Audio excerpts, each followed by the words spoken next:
여러분 이런 질문 하나 던져보겠습니다. 여러분 돈 좋아하시죠? 네, 돈 좋아하시네요. 혹시 제가 질문을 잘못해서 돈 싫어하는 분 있으세요? 돈 다 좋아하죠. 저도 좋아합니다. 저도 좋아해요. 돈이라는 게 살면서 보니까 많을수록 좋습니다. 돈이 많으면 일단 생활이 편리해지죠. 또 여행 좋아하는 사람 여행 쉽게 갈 수 있고요. 갖고 싶은 거 사고 싶은 사람 쉽게 살 수 있습니다. 사람들에게 인심 쓰면서 살 수 있고 또 돈 잘 쓰면 주변에 인기도 얻을 수 있습니다. 아버지의 유산을 챙겨서 미리 집을 나섰던 둘째 아들이 돈이 많을 때, 성경에 보면 돈이 많을 때 친구가 참 많았어요. 그러나 그 돈이 떨어지니까 친구들이 다 떠나가지 않습니까?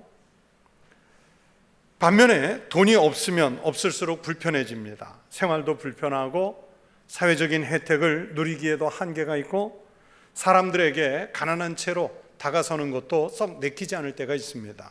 그래서 사람들은 돈이라는 것은 많으면 많을수록 좋겠다 이런 생각을 하죠.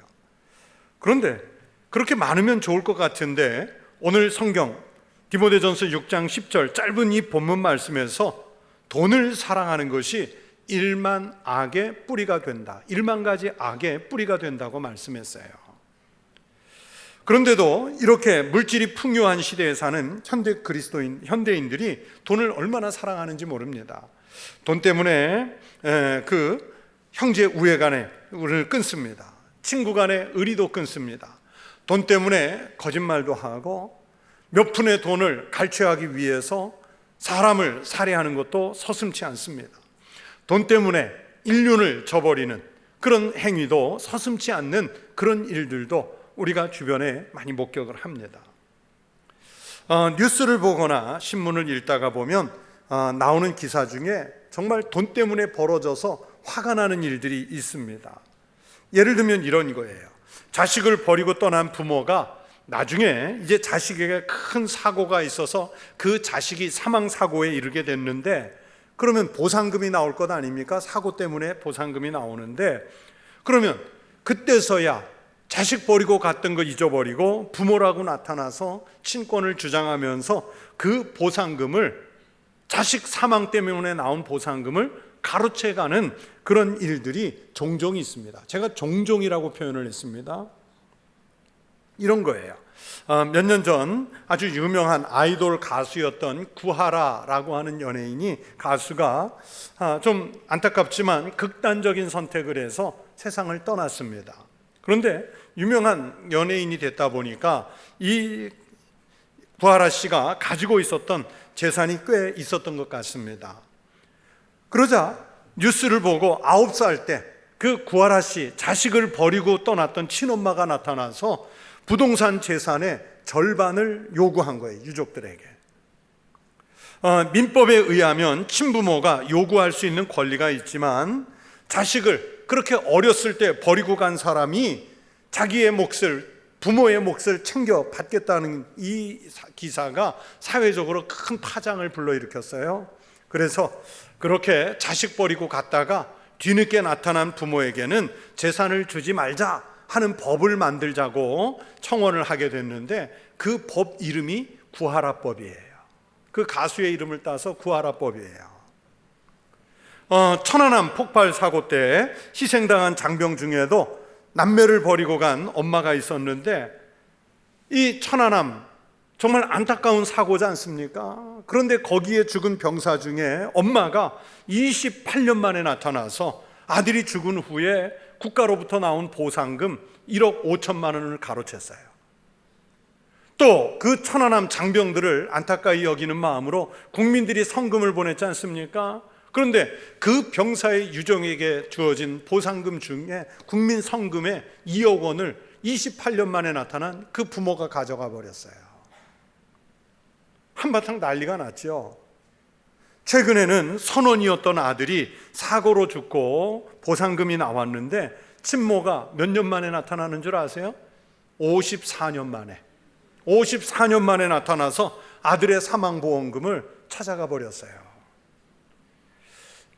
그 사망한 선원의 누나가 이 보상금은 저 폐악한 엄마가 받아갈 것이 아니라 자기네 버리고 갔을 때 어렸을 때부터 자기네를 키워준 고모부가 받으셔야 한다 했는데 법원의 판결은 법이 그래서 할 수 없다.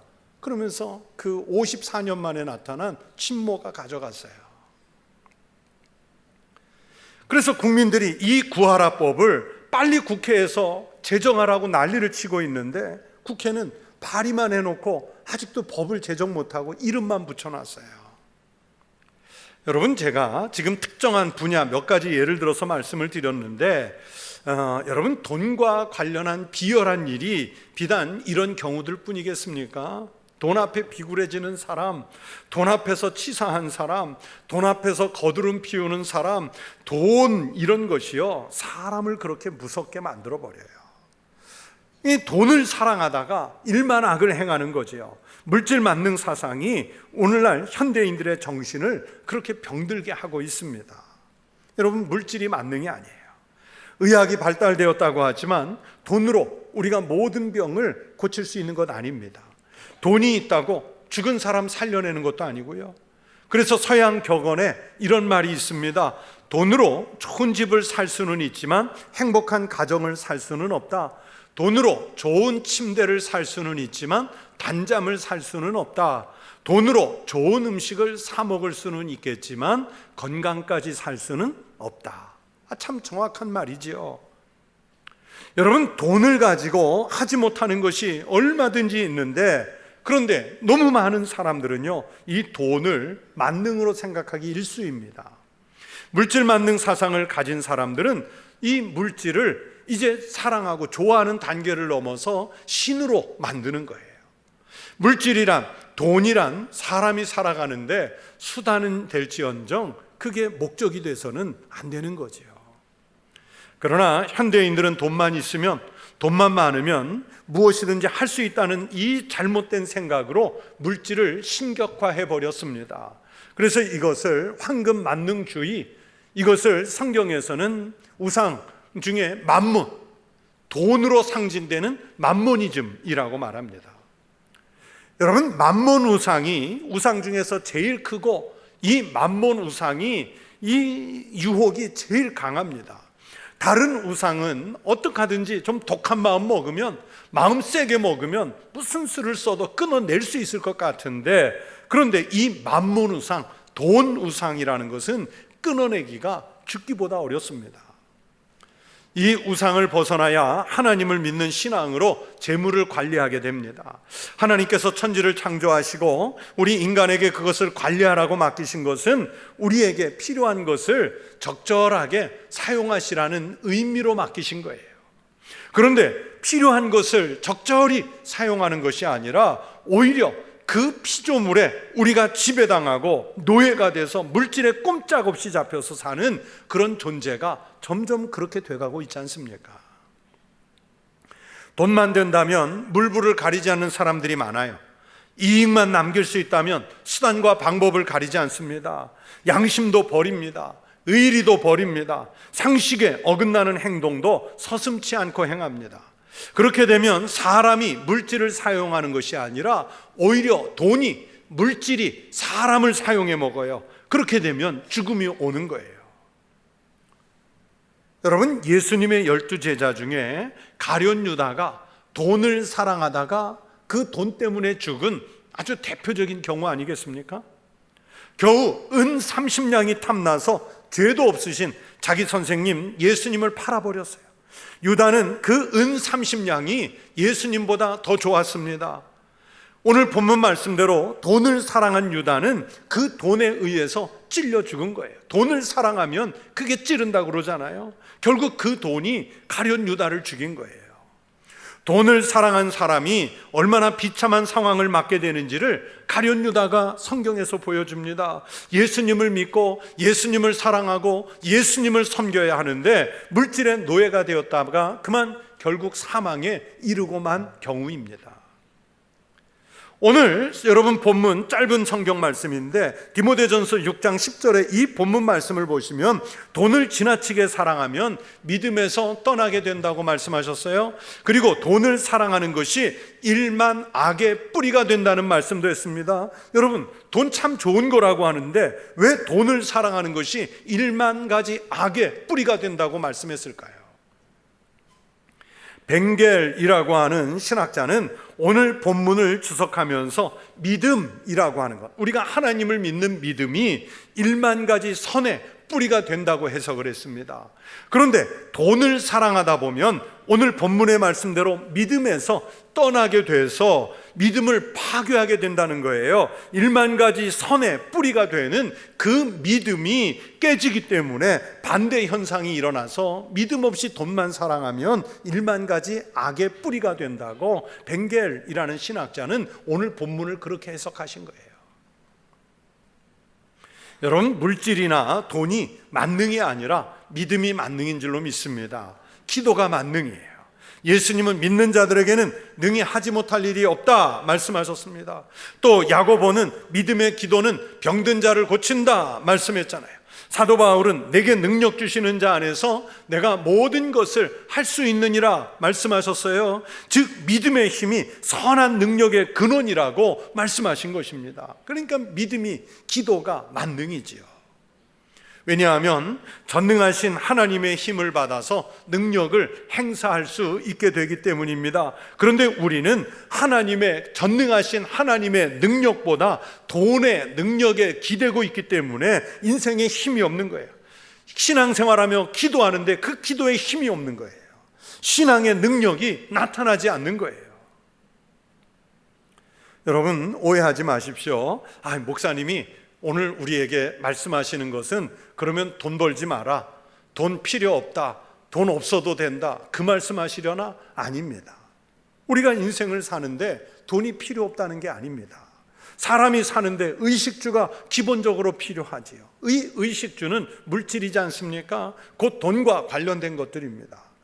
예수님께서 광야에서 40일을 금식한 후에 아주 배가 무척 고파지셨을 때 마귀가 찾아와서 3가지 시험을 하는데요, 그 중에 첫 번째 시험이 배고픈 예수님에게 돌들을 명하여 떡이 되게 해서 그거 먹고 배부르라는 유혹 아니었습니까? 그런데 그 시험에 대해서 예수님은 신명기의 말씀을 인용해서 사람이 떡으로만 살 것이 아니요 하나님의 입으로부터 나오는 모든 말씀으로 살 것이라 대답하셨습니다. 여러분, 신학을 공부할 때 예수님의 광야 시험 3가지 가운데 이 첫 번째 돌을 명하여 떡이 되라는 이 시험을 뭐라고 배우는지 아십니까? 경제적 시험, 돈의 시험, 이렇게 배워요. 여러분, 예수님께서 하시는 이 마태복음 4장 4절의 답변은 떡이 필요 없다는 뜻이 아닙니다. 떡으로만 사는 것이 아니지 떡도 필요한 거예요. 물질을 무조건 악하게만 보려는 거, 이거 잘못된 시각이죠. 여러분, 돈은 선한 것도 아니고 악한 것도 아닙니다. 이런 것을 가치 중립적이라고 그래요. 누구 손에 들렸느냐에 따라서 가치가 정해지는 것이지 그 자체는 가치가 없는 거예요. 중립적이에요. 그래서 돈을 칼에 비유하는 사람들이 많습니다. 여러분, 칼, 누구의 손에 들렸느냐에 따라서 그게 좋게도 쓰이고 나쁘게도 쓰일 수 있잖아요. 가령 주부의 손에 칼이 들리면 맛있는 음식이 만들어집니다. 의사의 손에 들리면 죽어가는 환자를 수술하는 데 쓰일 수 있습니다. 그러나 칼이라는 것이 강도의 손에 들리면 사람을 찌르기도 하고요, 또 정신 이상자의 손에 들리면 길 가다가 묻지마 살해, 이런 사건도 일어날 수 있는 거잖아요. 나쁜 칼이 됩니다. 칼 자체는 선한 것도 아니고 나쁜 것도 아니고 그 칼을 누가 쥐고 있느냐에 따라서 가치가 결정되는 가치 중립적인 거예요.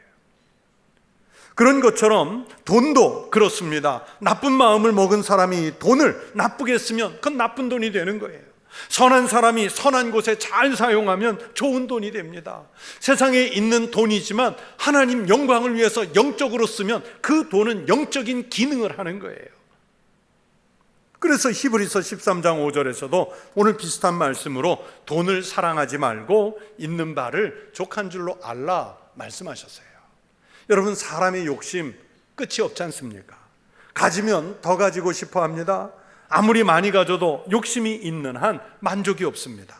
사람마다 욕심이 없는 사람이 없습니다. 그러나 믿음의 사람은 그 욕심을 하나님을 믿는 신앙으로 통제할 줄 아는 사람, 절제할 줄 아는 사람, 그런 뜻을 말씀하시는 거예요.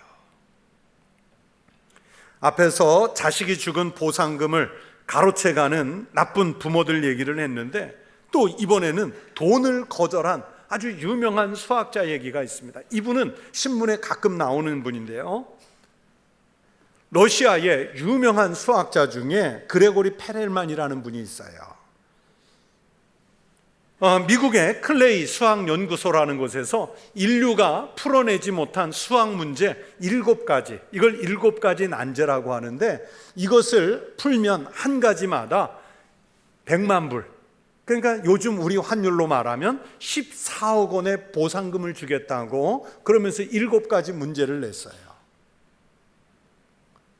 이 수백 년 동안 풀지 못한 이 문제 중에 한 가지, 푸앙카레 추측이라는 문제를 이 바로 그레고리 페렐만이 풀어냈는데, 미국의 클레이 수학연구소가 이 문제를 풀었으니까 약속대로 100만 달러, 14억 원을 상금으로 주겠다고 그랬어요. 그런데 이 그레고리 페렐만이 수상을 거부했어요. 내가 수학 문제 푸는데 돈은 아무 필요가 없다는 거예요. 거절했어요. 우리나라 신문에도 크게 나왔죠. 그런데 이 수학자가 또 한 번 화제가 된 게, 그 전에 화제가 된 게 뭐냐면, 이 수학계의 노벨상이라고 불리는 필즈상이라고 있습니다. 이 수학자들이 받고 싶어하는 노벨상 같은 거예요.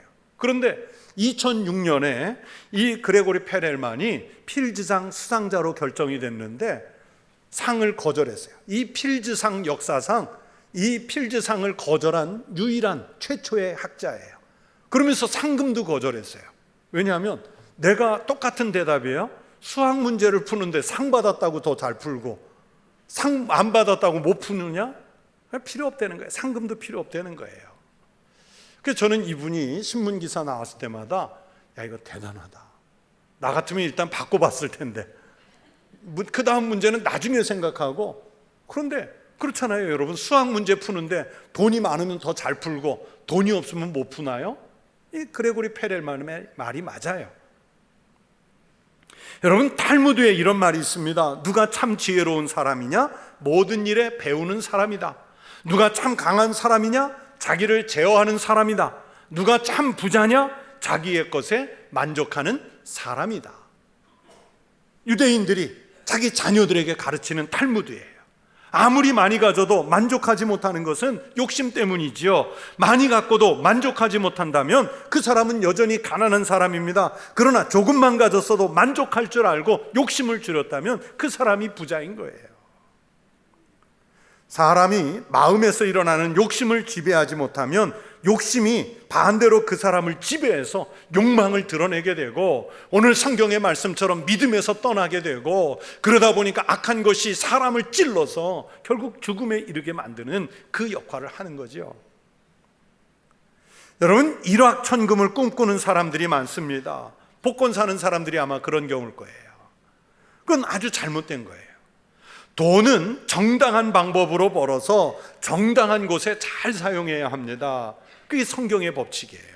성경에서 돈을 버는 법칙은요, 땀을 흘려서 일을 하고 그 근로의 대가로 정당하게 살아야 한다는 것입니다. 그것이 하나님께서 창조 때부터 인간에게 주시는 명령이었습니다. 네가 흙으로 돌아갈 때까지 얼굴에 땀을 흘려야 먹을 것을 먹으리니 내가 그것에서 취함을 입었음이라.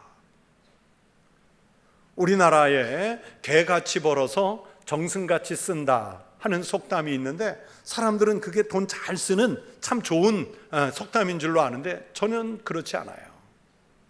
우리 기독교 신앙은요, 개같이 돈 벌지 않아요. 우리 기독교 신앙은 돈을 벌 때도 정승같이 벌어서 쓸 때도 정승같이 쓰는 거예요. 다시 말하면 깨끗하게 벌어서, 정직하게 벌어서, 땀 흘려서 벌어서 하나님 뜻에 맞게 바르게 쓰는 이 신앙적인 고백이 필요한 거예요.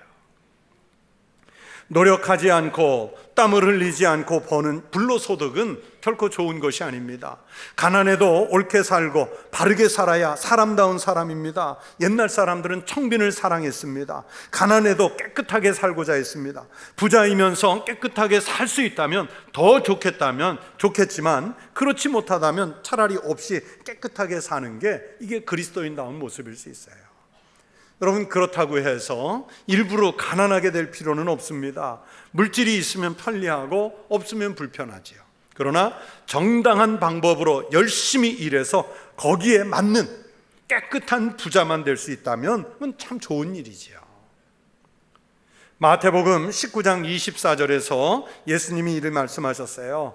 낙타가 바늘기로 들어가는 것이 부자가 하나님 나라에 들어가는 것보다 차라리 더 쉽다 그러셨어요. 무슨 뜻입니까? 여러분, 이 마태복음 예수님의 이 말씀 때문에 어이구 무서워, 천국 못 가겠네, 나 부자 되기 싫어, 그러면서 부자 되는 거 거절한 분이 있으세요? 아무도 없잖아요. 그리고 일부러 가난해질 필요는 없습니다. 여러분, 성경의 말씀을 잘 해석해야 되는 거예요. 성경은 매우 분명하게 모든 만물이 다 하나님의 것이라고 말씀합니다. 하나님이 만드신 세상입니다. 물질도 돈도 모든 피조물도 다 하나님의 것이에요. 여러분, 우리가 태어날 때 한 톨의 쌀도 한 푼의 돈도 가지고 태어나지 않았습니다. 그래서 구약 성경의 욥은 우리가 붉은 몸으로 태어났다, 즉 아무것도 갖지 않은 알몸으로 태어났다고 말씀했어요. 빈손으로 왔다가 욥의 표현처럼 빈몸으로 가는 게 이게 인생이지요. 그래서 여러분, 무수한 장례를 치르고 입관을 지켜봤지만 여러분, 수위에는 주머니가 없습니다.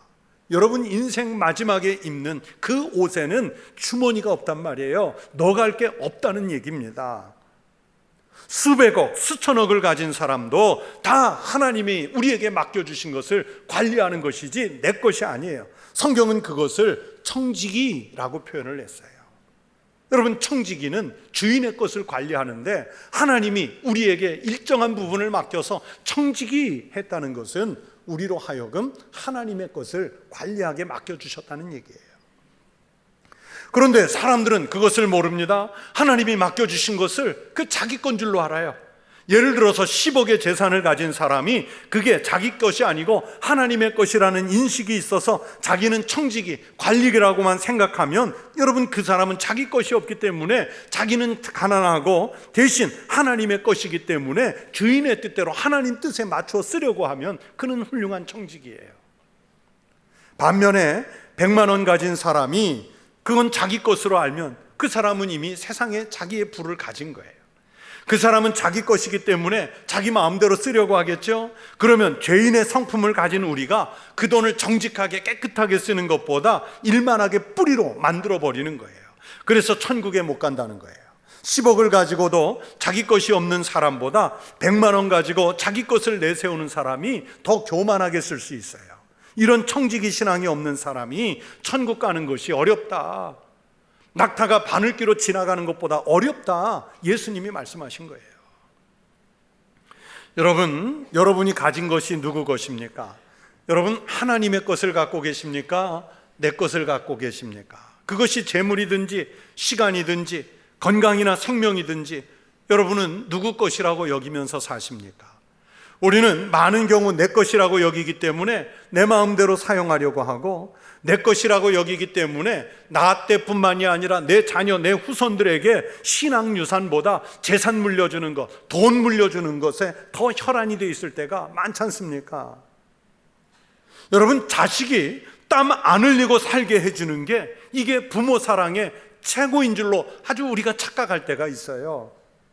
부모들이 먼저 가진 것을 하나님의 것으로 여기면서 믿음을 지켜서 하나님의 뜻에 맞게 사용하는 청지기의 신앙의 모범을 보여야 되는데, 어떻게 하든지 한 푼이라도 자식에게 물려줘서 자식 보고 땀 안 흘리고 험한 일을 안 하고 살게 해주면 그게 축복인 줄로 알아요. 아닙니다. 절대 아닙니다. 여러분, 돈 많이 벌고 싶으시죠?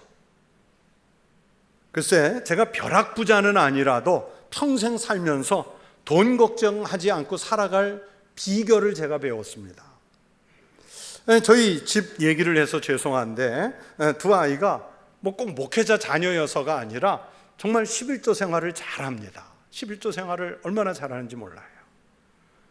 어떻게 그렇게 됐냐면 어렸을 때부터 제 아내 엄마가 아주 강하게 훈련을 시켰어요.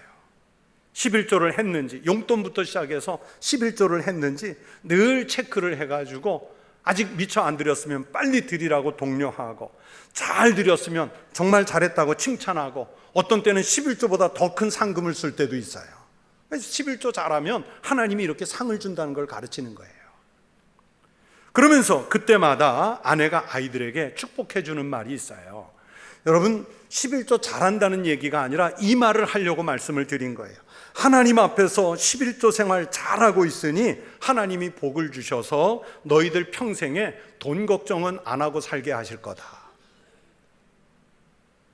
하나님 앞에 잘 드리고 있으니 평생에 하나님이 너희들 돈 걱정 안 하고 살게 해주실 것이다. 이걸 늘 가르쳤는데 제가 옆에서 100번 맞는 얘기예요. 100번 축복하는 얘기예요. 여러분, 그게 한 인간의 생각이 아니고요, 성경이 그렇게 말씀했단 말이에요. 만군의 여호와가 이르노라, 너희의 온전한 11조를 창고에 들여 나의 집에 양식이 있게 하고 그것으로 나를 시험하여 내가 하늘 문을 열고 너희에게 쌓을 곳이 없도록 붙지 아니하나 보라. 하나님을 시험해 보래요. 하나님이 정말로 주시는지 안 주시는지 하나님을 시험해 보래요. 여러분, 하나님 시험해 보셨어요? 우리 인간이 가면 하나님을 시험할 수 없는데 이 부분만큼 돈을 사용하는 것에 대해서는 하나님을 시험해 보래요. 그런데 우리는 하나님을 시험하는데 드는 비용이 아까워서 안 한다고요. 어떤 분이 저에게 물었어요. 목사님, 11조 해야 되는데 새 전이 맞습니까? 새 후가 맞습니까? 그분이 답을 몰라서 질문했을까요? 아까워서 그 질문을 한 거예요. 혹시라도 목사님이 새 후라도 괜찮습니다, 이렇게 답해 주시면 좀 편안한 마음으로 조금 덜 하고 살까? 제가 뭐라고 대답했을까요? 역시 저도 답은 알지만 알아서 하십시오 그랬어요. 알아서 하십시오. 하나님 앞에 드린다는데 뭘 그렇게 인색하게 새 전 새 후를 따집니까? 여러분, 사도 바울이 오늘 이 짧은 본문 말씀에서 돈이 일만하게 뿌리가 된다고 말씀했을까요? 하나님의 것을 떼어먹는 마음부터 시작하기 때문입니다. 하나님 없이 살아도 되는 이 불신을 만들까 봐 그렇습니다. 돈이 우상이 될까 봐 그렇습니다. 하나님보다 돈이 우선순위에 놓일까 봐 그렇습니다. 그리고 돈 욕심 때문에 하나님께 드릴 11조나 헌물을 훔칠 마음에 생기기 때문에 그렇습니다. 거기서부터 일만하기 시작되는 거예요. 여러분, 교회 열심히 다니는 지도자 그룹에 있는 분들도요, 하나님 영광을 위해서, 이웃을 위해서 베풀고 나누는데 얼마나 인색한지요. 돈 많으면 좋지요. 열심히 보십시오. 그리고 많이 버십시오. 그리스도인으로서 좀 많이 버세요. 그러나 정직하게 벌어야 합니다. 그래서 하나님 영광을 위해서 잘 쓰면요, 이 돈이라는 게 일만하게 뿌리가 아니라 벵겔 교수의 지적처럼, 해석처럼 1만 가지 선의 뿌리가 되는 거예요. 돈을 사랑하느라 모이기에 힘쓰고 남에게 인색하면 안 됩니다. 나를 위해서는 펑펑 쓸 줄 알면서 하나님께 드리는 것 인색하고 어려운 이웃에게 손 내미는 것 인색한 게 오늘날 우리 그리스도인들이 드러내는 모습 아닙니까?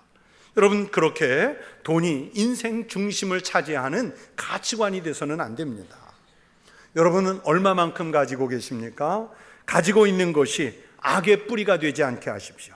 여러분의 인생이 더 큰 복을 받을 수 있도록 하나님께 드리고 이웃을 위해서 베풀고 어려운 곳에 주님의 마음을 담아서 돕고 해서 여러분의 소유물이 악의 뿌리가 아니라 1만 가지 선이 시작되는 축복의 역사가 일어나게 하십시오. 여러분이 가지신 것 잘 활용하시고 사용하셔서 황금 만능주의가 팽배하고 만몬신이 우글거리는 저 세상 속에 나아가 그리스도인다운 삶으로 하나님께 영광을 돌리며 사는, 돈 잘 쓰는 거룩한 성도들 되시기를 축원합니다. 기도하겠습니다. 하나님 아버지, 감사합니다.